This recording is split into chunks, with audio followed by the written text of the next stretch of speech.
Assalamualaikum warahmatullahi wabarakatuh. Perkenalkan, saya Wardina Cahayani dari kelas 11 MIPA 4. Kali ini saya akan memaparkan materi tentang struktur dan fungsi sel. Yang pertama, kita harus mengetahui apa itu sel. Jadi, sel adalah unit terkecil dari makhluk hidup yang secara struktural dan fungsional serta tidak dapat dibagi lagi menjadi lebih kecil.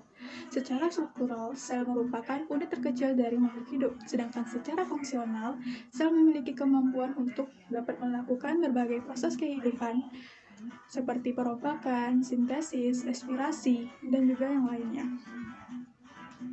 Lalu, secara struktural, sel dibedakan menjadi dua bagian, yaitu sel prokariotik dan sel eukariotik. Sel prokariotik adalah sel yang tidak memiliki membran inti, sedangkan sel eukariotik adalah sel yang memiliki membran inti. Misalnya, kita bisa lihat pada kingdom Protista, fungi, plantae, dan juga animalia. Lalu pada tabel di bawah ini kita bisa melihat perbedaan dari sel prokariotik dan juga sel eukariotik. Yang pertama, sel prokariotik tidak memiliki membran inti, sedangkan sel eukariotik memiliki membran inti. Lalu, sel prokariotik tidak memiliki sistem endomembran, sedangkan sel eukariotik memiliki sistem endomembran. Lalu yang ketiga, sel prokariotik hanya terdapat pada kingdom Archaeobacteria dan Eubacteria, sedangkan sel eukariotik terdapat pada kingdom Protista, fungi, plantae, dan juga animalia. Lanjut, kita masuk ke struktur sel. Yang pertama, membran sel. Sel mempunyai bagian dalam dan juga bagian luar. Bagian luarnya ada membran sel dan juga dinding sel, sedangkan bagian dalamnya ada protoplasma.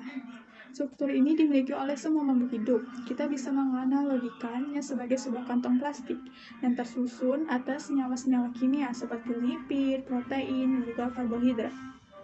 Nah, apa sih fungsi dari membran sel? Kita bisa lihat di sini. Fungsi dari membran sel yang pertama, tentunya pasti melindungi isi sel. Lalu mengatur keluar masuknya molekul-molekul atau bersifat semi-permeabel. Jadi semi-permeabel ini adalah penyeleksian zat-zat apa saja yang bisa memasukinya, jadi seperti seleksi gitu. Lalu ada sebagai reseptor atau penerima rangsangan dari luar sel. Yang kedua ada dinding sel. Dinding sel hanya dimiliki oleh tumbuhan dan jamur. Dinding sel ini tersusun dari polisakarida, lemak, dan juga protein. Lalu fungsi dinding sel ini sebagai pelindung komponen di dalam sel, memberikan bentuk sel dan juga sebagai jalan keluar masuknya molekul-molekul, karena di dinding sel ini terdapat pori-pori. Lanjut. Yang ketiga ada protoplasma. Protoplasma ini terletak di dalam dan mengelilingi membran sel. Singkatnya, kita bisa bilang protoplasma ini adalah isi dari sel tersebut. Protoplasma ini terdiri dari 3 bagian utama, yaitu nukleus, sitoplasma, dan sitoskeleton. Yang pertama kita akan membahas tentang nukleus atau inti sel. Ini bagian terpenting untuk mengatur seluruh aktivitas sel. Nukleus ini terdiri dari nukleus anak inti, nukleoplasma cairan inti, karioteka membran inti, dan benang-benang kromatin atau kromosom. Lalu fungsi dari nukleus yang pertama sebagai pengendali seluruh kegiatan sel, penyimpan informasi genetik berupa DNA, pusat sintesis asam nukleat RNA dan DNA, lalu pengatur pertumbuhan atau pembelahan sel. Yang kedua ada sitoplasma. Nah, sitoplasma merupakan cairan yang berada di dalam sel selain nukleoplasma. Sitoplasma ini tersusun dari sitosol atau cairan dan padatan berupa organel-organel. Sitosol tersusun dari air, protein, asam amino, vitamin, nukleotida, asam lemak, gula, dan ion-ion. Padatan sitoplasma berupa organel-organel sel. Fungsi dari sitoplasma sebagai tempat berlangsungnya reaksi kimia atau glikosis, sebagai tempat menyimpan bahan-bahan kimia untuk proses metabolisme sel, pelarut untuk semua protein dan senyawa dalam sel, dan juga sebagai perantara transfer bahan kimia dari ke sel, organel atau inti sel. Lanjut, yang ketiga ada sitoskeleton. Nah, sitoskeleton adalah rangka sel yang berbentuk benang-benang halus atau filamen protein dan menyebar di sitosol. Fungsinya yaitu selain memberikan bentuk, sitosol juga berperan sebagai pengatur pergerakan yang ada di dalam sel dan untuk mempertahankan organel-organel sel. Yang keempat ada retikulum endoplasma atau RE. Retikulum berasal dari kata retikular yang artinya anyaman benang. Letaknya memutar dalam sitoplasma sehingga retikulum endoplasma atau RE merupakan benang yang mengelilingi sitoplasma. Retikulum endoplasma ini ada dua, yaitu retikulum endoplasma halus dan juga retikulum endoplasma kasar. Fungsi dari retikulum endoplasma kasar dan halus, yang pertama, untuk mensintesiskan lemak dan kolesterol sebagai transportasi molekul-molekul dari bagian sel ke sel yang lainnya. Lalu retikulum endoplasma kasar berfungsi sebagai tempat untuk menampung protein yang disintesiskan oleh ribosom untuk disalurkan ke badan Golgi. Yang kelima ada ribosom. Ribosom merupakan organel terkecil di dalam sitoplasma. Terdapat dua subunit yang menyusun ribosom, yaitu subunit kecil dan juga subunit besar. Ribosom sintesis di dalam nukleus dan berfungsi untuk sintesis protein. Lalu yang keenam ada kompleks Golgi. Kompleks Golgi merupakan organel sekretori. Pada tumbuhan ini disebut diktiosom. Fungsi dari kompleks Golgi yang pertama sebagai tempat sekresi polisakarida, lalu membentuk glikoprotein untuk dibawa ke luar sel, lalu membentuk membran plasma, membentuk dinding sel tumbuhan, dan juga membentuk lisosom.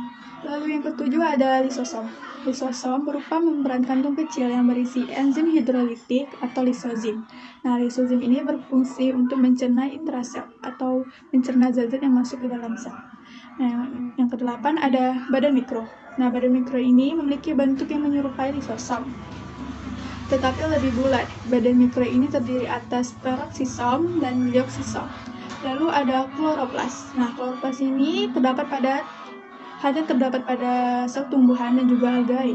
Fungsinya sebagai tempat fotosintesis karena di dalam kloroplas terdapat klorofil dan juga stomata.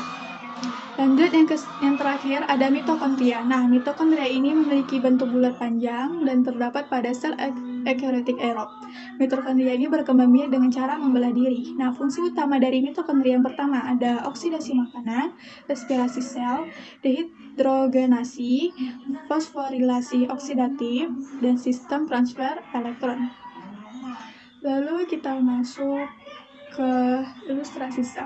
Untuk mempermudah kita memahami dan untuk mengingat bagian-bagian sel, kita bisa mengumpamakan bagian sel ini sebagai sebuah mangkok bakso. Kita ambil ilustrasinya di sel tumbuhan. Nah, yang pertama kita bisa mengilustrasikan dinding sel ini sebagai wadah atau tempat dari keseluruhan dari selnya ini. Lalu ada membran plasma. Nah, membran plasma juga hampir sama bentuknya sebagai wadah juga, fungsinya juga untuk melindungi isi-isi dari sel ini. Lalu kita bisa lihat gambar yang seperti mie ini, mie bakso juga kita umpamakan. Nah, ini merupakan retikulum endoplasma halus.